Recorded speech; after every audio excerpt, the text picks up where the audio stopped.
Hello, mutants. I'm Muticia, the movie goddess, and you're watching Mutant TV. Welcome back, MVP.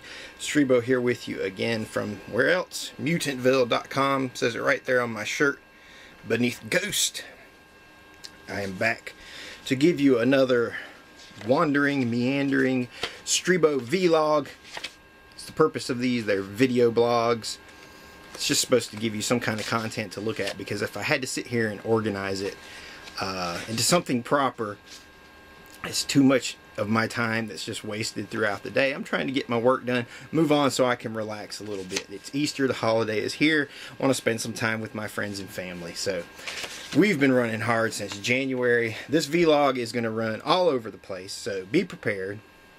If you want something concise, if you're looking for salient points, you're not going to find them here. I'm going to point out give you a few other warnings before we proceed. There's going to be a light right here that's going to throw it's going to throw a lens flare through the majority of this interview. There's no need to private message me or email me about it. It's the way it is. If you don't like it, well, like Richard Pryor said, you can get the F out. Okay. Now that you're all still here, hopefully that got rid of my mom too, by the way, because we're not making these for her. These are for the rest of you guys looking for some kind of MVP news. I've got a list of stuff here to talk about. I'm probably going to jump all over the place. I'm excited about Mutant TV. I'm excited about Zombie Day coming up for Muticia's movie Morgue. You know, we just went through the Mad Monster Party. There's so many things going on, I really don't even know where to start. Mutant TV, the birth of it all, I suppose probably came from Heroes Convention 2006. We were there to see, the major guest that year was Warren Ellis, and this was really Ellis kind of at the peak, the height of his powers, where he was writing so many great books at the time. Planetary was still going. He did start New Wave then, but he also, that was right before he jumped on a bunch of other things like X-Men and stuff like that. So a lot of things going on. But anyway, I was there to see Ellis. Ellis basically said, at the time, he says, look, if you have a cell phone today, you can just create your own company, be your own broadcasting company, create your own TV show, your own news show, anything. You can do it all right from your phone. So if you want to do it, do it.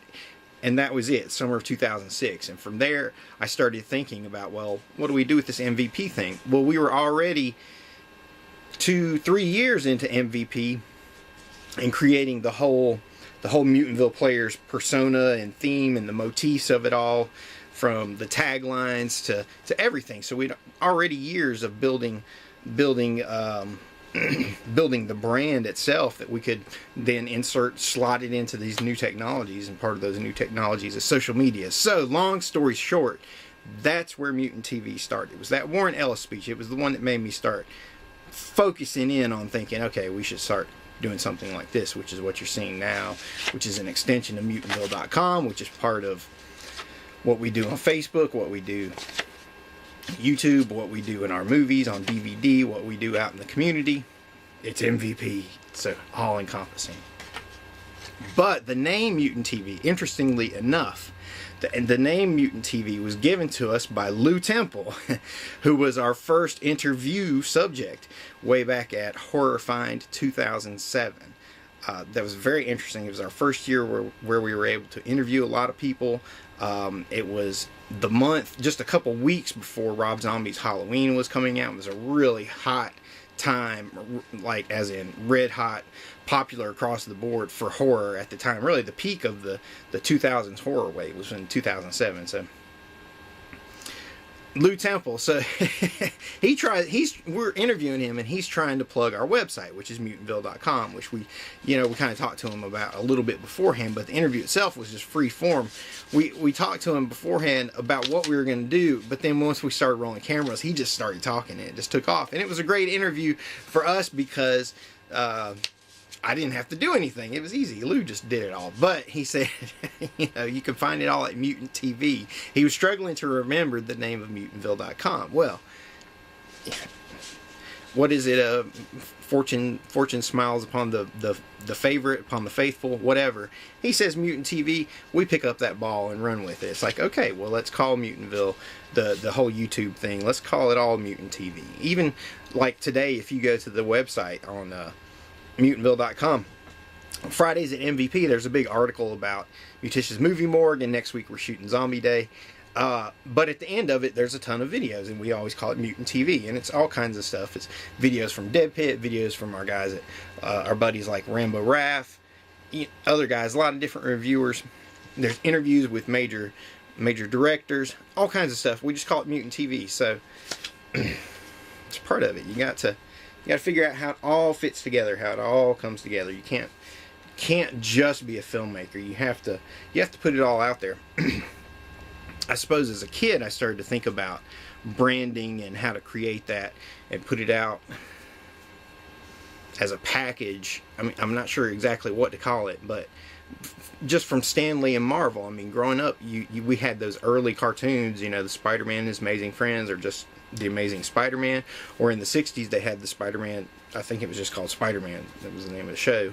But there were always cartoons, and in the 80s, Stan Lee would appear on it. And then if you went and you picked up the comic books, there was usually some kind of interaction with Stan Lee. It was always Stan Lee Presents or whatever.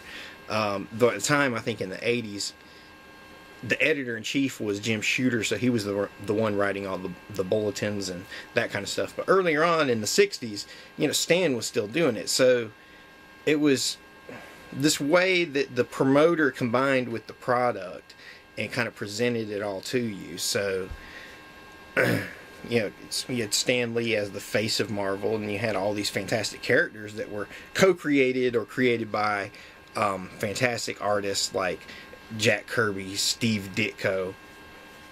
Those were the two big guys. I can't think of, I'm sure there's a third name I'm leaving out, maybe Bill Everett, that really contributed to those early Marvel characters.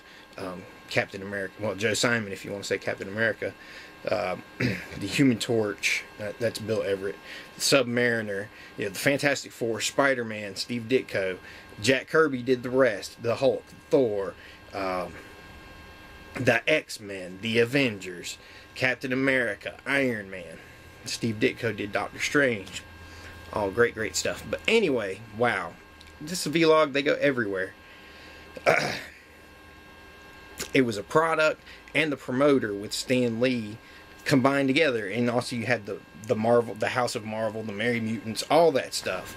Now, I think the general Marvel readers were described as the Merry Marching Marvel Band or something like that. They had names for everything in ways that the readers could join in, and that's how we want MVP to be. We always modeled it, I guess, if not consciously, very subconsciously, by the Marvel stuff, by all these different things. And it's interesting to kind of see it come to the point now where Muticia's movie Morgue is finally coming to fruition, because that's something we've been talking about forever. Like, you can still find the video where I mentioned it initially. It's part of Streebo's State of MVP address in 2009.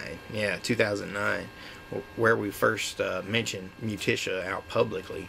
And of course, we got the idea of Muticia from Miko Macabre, because she was doing her own horror hostess thing on YouTube, and we just thought, well, she's not doing it anymore, let's find another hostess that is. What better way is there to do that than actually make our own? So very interesting.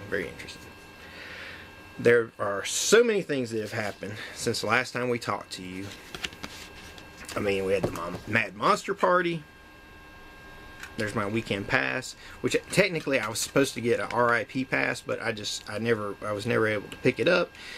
It never really kind of mattered, because I never went into the RIP room anyway. Most of the time I was at the film festival, which was a total blast. I don't even know how to describe it. I mean, how do you describe the 3 months we spent preparing for it, leading up to the film festival? And then those 3 days of being there, because once it started, each day it was just non-stop, straight to the end. Friday wasn't so bad because, it was the first day, so I have a lot of energy. It picked up in the later hours. It was a little slow starting out, but Saturday was insane all day long. It was nonstop. Once I hit the ground, 10 o'clock, I guess, on Saturday, boom, it was nonstop until the last movie finished playing, which was at 2 a.m. So craziness. And I was on the whole time, just going. Excuse me while I kiss the sky. Hopefully you didn't misinterpret those lyrics, but anyway, so that was one of those occasions where you got to see me in the Streebo Kung Fu suit. Because that's like part of my Barker uniform, you know, when I'm at a convention or a festival or whatever. Maybe a film festival, not so much, but at least if there's a convention going on, I'll definitely wear the Kung Fu suit, because it's like cosplay, it's like costuming. Plus, it's like part of my suit. You want to put on a show, be able to catch people's attention and just call them in. You do it any way you can. And I usually have my pimp stick, but I did not have my pimp stick. That was probably my biggest error for this year. I didn't have my pimp stick, so I couldn't hypnotize them with that. The stick is fun to play with too. Our buddy Jason Buterin had one. It looked nice. He did well. He knows how to work it too. The total package, the whole Mad Ones films, the look, everything they do. It's good stuff. I like seeing other guys in the area, other groups in the area that are really making good product and putting their best foot forward and trying to get out there and reach people and just putting their movies before the people. Definitely the Mad Ones Films guys do that. They do it big time. You know, there are plenty of others, but anyway, this is not about them. This is about us. This is MVP's hour. We gave them all their time during the film festival. It was nonstop because it was about them. So from the time that the film festival started to the time that ended, I just ran the festival, okay? Now, once the movies were going, I was able to leave, maybe go get a bite to eat or go and try to see one of the events or talk to one of the guests or something that I wasn't able to do later. Sorry about my light quality changing. I'm using my windows open, so the sun's moving. It's changing my light. But anyway, this vlog shall forge on. So that worked out well for the most part, but there were a couple times where the players started messing up, and the people in the festival came looking for me. I felt bad about that because that just sucked. We didn't have backup players, and some of the movies they only sent us one copy, despite being told in the submission form to send us 2 copies. So if one started messing up, the other, we didn't have anything to go to. And then the guy that set up the equipment didn't leave remote controls. I'm like, what the? He didn't leave remote controls. So if a movie messed up and you had to start it over, it was like there was no way to navigate to it. It was insane. So the first night was kind of nightmarish, but luckily we got things back on track. They were able to get, I know Portrait of Hell messed up right in the middle. They were able to get it right back going right again and advance up to the chapter they needed to be at. So thankfully that worked out all right, but there were a few others where the DVD messed up. Now, we also had the Tales from Mutantville premiere that night, so that was interesting. So we had a good turnout for that. It was maybe 40-50 people. I was real happy about that, to finally have the Tales from Mutantville premiere. And leading up to it, I kept going back and forth with myself saying, man, I need to ask Vanille to be there to as Muticia, to just make everything perfect. Because we could get her to introduce everything as Muticia the movie goddess, and that's what you want. You know, her character's on the DVD for Tales from Mutantville. She introduces all the movies there, so why not have her do it live? But I never asked her to do it because we wanted her to come on Saturday as Muticia, and that's a big thing for her to get into. There's makeup and hair and nails and all this stuff, so it's a real kind of transformation. So I didn't do it, and I thought, you know, it'll just be our night. We'll talk about it. About the movies. We'll also play Robert W. Fillion's Athena teaser. That was cool. So that was the first thing we played. Robert. So technically we premiered it with the Tales from Mutantville premiere. So that was cool, and that was cool for us because Robert, you know, he photographed and edited and did digital effects and God knows whatever else for the whole Tales from Mutantville project. So, you know, it was as much his time as it was ours. And the thin teaser got a good little reaction to it. It's nice and intense. It's going to be cool when people get to see it. Mind you, I was there shooting behind the scenes for it, so I know pretty much what it was all about, and it's going to be cool. People are really going to be impressed by Matthew Ewald's performance in it. It's very, very intense. But anyway, going on to us, well then, Tales from Mutantville, we play the first part of it, which is Indigo Child, starring Matthew Ewald. Written and directed by Brent Bowers. Plays nice, sound is good, looks good, everything looks great. Comes to an end, people are clapping. It's like, okay, now we're going to play the next movie. We go to hit the button, and it plays Indigo Child again. It's like, oh, wait a minute, we'll stop, play. Now the next movie plays Indigo Child again. So here we are, no remotes, using a player that, while it's playing fine, there's nothing wrong with it, it won't navigate to the next movie. Mind you, if we had known this going into it, we could have authored the DVD in a different way, where it would have autoplayed to the next piece. So it wouldn't have been an issue. But we authored it to navigate back out to the menu. These are things you have to think about. This, when I say total package, it's like never-ending war on all the levels you have to think about, from making your own DVD to promoting your brand to making your product, which is the most important thing, is making, you know, a movie that people give a damn about. Man. And then getting a chance to play it all, because for us, the whole thing behind the film festival was just getting our chance to show Tales from Mutantville. That was it. That's what the whole thing led up to. We did 3 months of work just so we could have an hour. So when people asked me, when people were hitting me up for tickets and stuff, I wasn't real sympathetic, because, you know, what'd you guys do to get in? You know, I did 3 months of hardcore work for this 1 hour to play my movies and to get my people in the door to see it. And so you need to bring something to the table. But anyway, but there were people who did in the Charlotte film community, which is cool. I'll get to them maybe in a minute. But so Tales from Mutantville, here we are. Beep, beep, beep. The whole premiere gets stifled by it. We can't play Family Fiend. We can't play Scarecrow at Midnight. Now, mind you, Scarecrow at Midnight has been seen before. It premiered at Nevermore Film Festival 2011. But Family Fiend's never been seen in public. We showed it once, and that was for the Christmas Eve, the night the mutants stole Christmas. We had a private screening of Tales from Mutantville and showed the whole thing, and that was at the MVP Theater. So if you weren't there, you didn't get to see it. It was a very, very select group of people.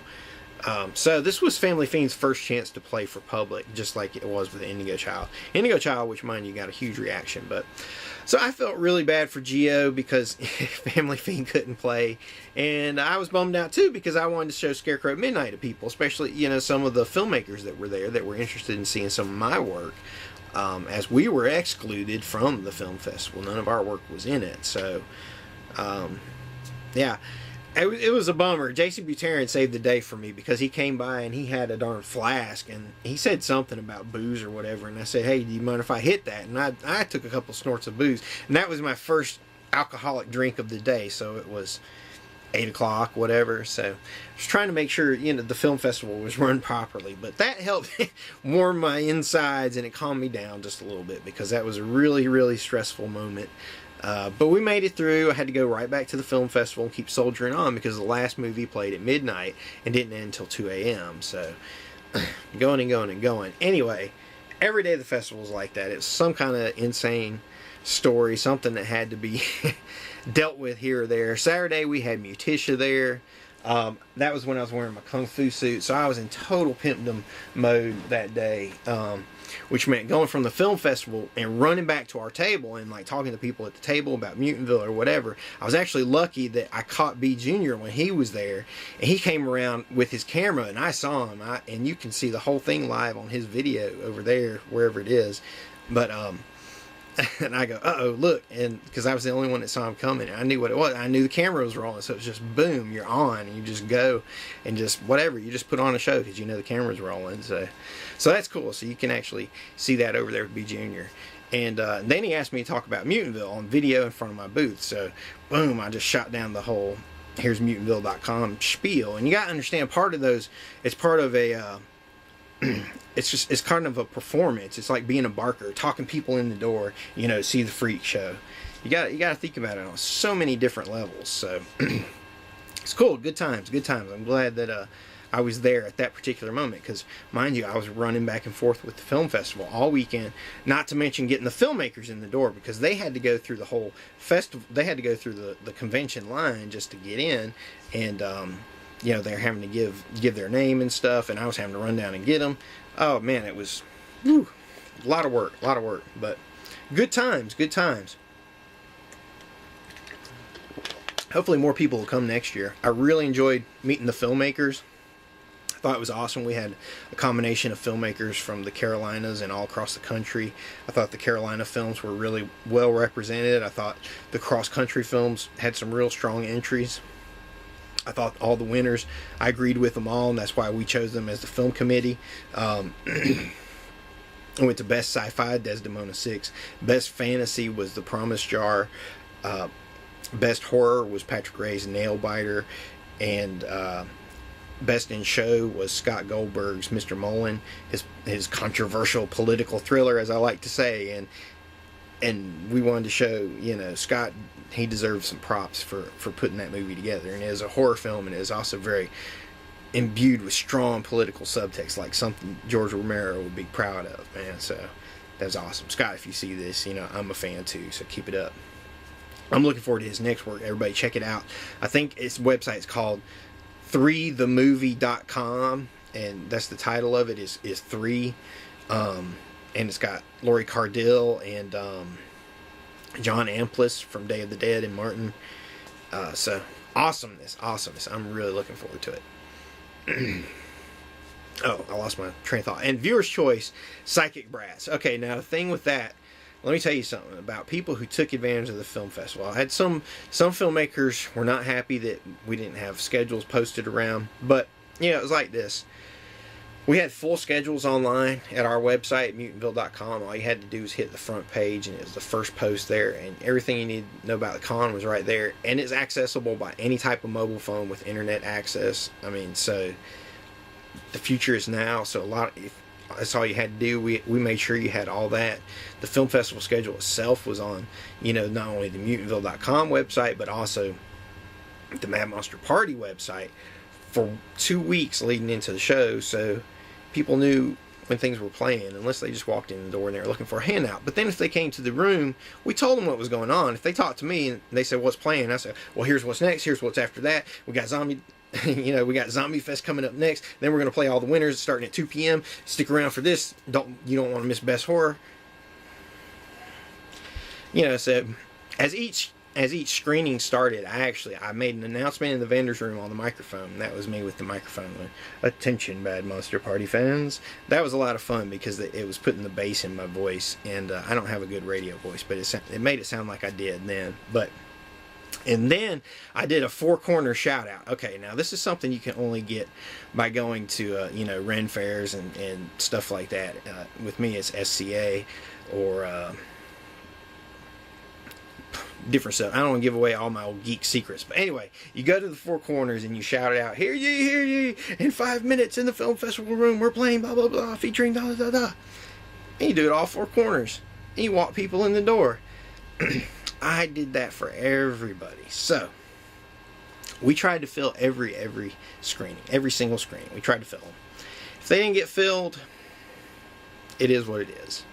It is what it is. But we always put on a show. It's like when I said to first, because when it first started, there was like only 2 people in the room on day 1, because people were just still trying to get in the door, and I'll take that into account for next year. But I told them, I said, I came in and I was shouting, "What's up, Charlotte?" No, there's 2 people in there, and I told them, I said, it doesn't matter if there's 100 people in here or just 2. We're going to give you the best show you're going to see all weekend. So if you sit in this room, you are going to leave satisfied. And the way we programmed it was we tried to make it family friendly earlier in the day, like there was a family fun hour Saturday early in the day. Then it was more general horror throughout the day, and then the really dark greasy stuff late at night. So if people were up late drunk and they came in, they had a good time. And Saturday night, Bill Zebo's movie Ant Farm Dickhole blew the show down. That was the only competition to the Psychic Brat show. Oh, that's what I was talking about. Viewer's Choice Psychic Brats. Yeah. Okay, Plumides did it. Now, let me tell you something. That dude's a hustler. And because of that, respect him 100%. But I do consider him a friend. He and I get along. He's a cool dude. But anyway, he pimped out Psychic Brats and Ghost Trek. Tell you what, he did a radio show Thursday going into it. Thursday night, he came and met us at the Mad Monster pre-party show at Bath's. And then, boom, he was going all weekend. On Saturday, he brought in Connor McCullough, winner of Season 1 of Sci-Fi's Face Off, and to do a makeup demo on Addie Miller, the girl who played Little Girl Zombie from The Walking Dead, from the opening scene of Season 1, which has gone on to be considered not only the most memorable zombie moment of the entire Walking Dead show, but one of the top, if not top 10, zombie moments in all of filmdom, which is awesome. He brought them in, had them do a makeup demo, and then took them all into the screening of Psychic Brats and Ghost Trek. And he packed the house. They won Viewer's Choice. So, if you got a problem with that, I wish people wouldn't. Learn from each other. You know, he pimped it out. He brought the people in, and that was up against Nightbreed. He played up against Nightbreed. So, ton of the audience was in there watching Nightbreed at the time that he was filling his room. So it's pretty sweet. So props to you, Michael, Robert. You guys put on a good show there. We just did our part to keep the show running, create that opportunity for everybody else. I know the Ryan Bijan and the guys that did Eric Portrait of a Living Corpse, they came and they really took advantage of it. They used the filmmakers table out in the hall for quite a while, which was cool. They talked to the people. They were bringing them in to watch the screening. They had posters made up. It was a good time. I really enjoyed their participation. I hope they enjoyed being a part of the film festival. I know they're disappointed they didn't win, but it's like I say, you can't win them all. And the winners that won, they really deserved it too. So at the end of the day, it's just kind of a eeny, meeny, miny. Everything is really, really good, but so just it is what it is. Don't give up. Keep going. It's like what George Romero told me when I lost the most meaningful contest of my life, which was the American Zombie Film Contest, judged by George Romero, which we did not win. So I have to say forever that I lost it. I lost it. Even if we were top 10 and then top 5, doesn't matter, does it? You still lost. But it all comes full circle. I'm looking forward to going on Exploited Cinema again very soon, but it's not to talk about the Mad Monster Party. It's not to talk about MVP. Bat invited me on to talk about some movies, and I'm like, fuck yeah, I'll give you some clues. The movie Brats. Now, it's kind of a vague clue. So I'll narrow it down a little bit. Martin Scorsese. That's all I'm going to tell you. That's all I will tell you, because I don't know if they've revealed it on the show yet or not. I haven't been able to listen to the latest episode yet. But I really dig the Exploited Cinema guys. I voted for them in the rondos. Normally I would vote for Dead Pit. I really dig the Dead Pit guys. I think they do have the best show out there. But I voted for Exploited Cinema because they had us on the show last year, so it makes them the best now. So what's up, Dead Pit? Nothing you can do about it, is there? But anyway, I felt bad for Dead Pit because Exploited Cinema and Profondo Cinema were both nominated, and I hated to see that because I knew that was going to divide Dead Pit's audience. And really, if it had been us up against Dead Pit, I don't know, you always want to win on your own, but two, you want to think, hey guys, don't vote for us, vote for Dead Pit, they deserve it.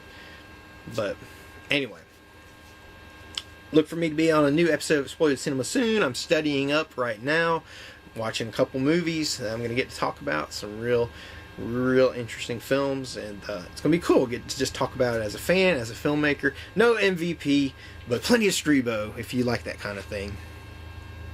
As far as movies I'm looking forward to, I can't wait to see Lords of Salem and Prometheus. The Prometheus trailer just looks phenomenal, and I'm sure Lords of Salem will be insane.